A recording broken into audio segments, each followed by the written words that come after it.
Hi guys, today we will talk about how can you fix that problem you have on your Wiz app. So all you have to do to fix it, so you just click here on settings here. So then it's going to take you in this list. Then all you have to do now, so you just go down here. So then you click here on apps. So and you come to next step here.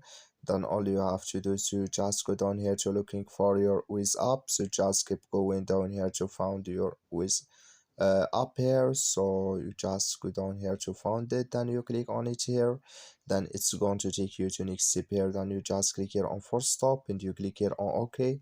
Then you go down here, you click here on storage and you come to storage list here.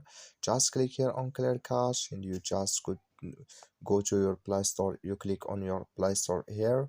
So then you search for your Wiz app. It's going to show for you like this. You will find their update, so just click on it, then it's going to fix your problem. So that's all you have to do. Thank you for watching. Forget to support us by liking, subscribe.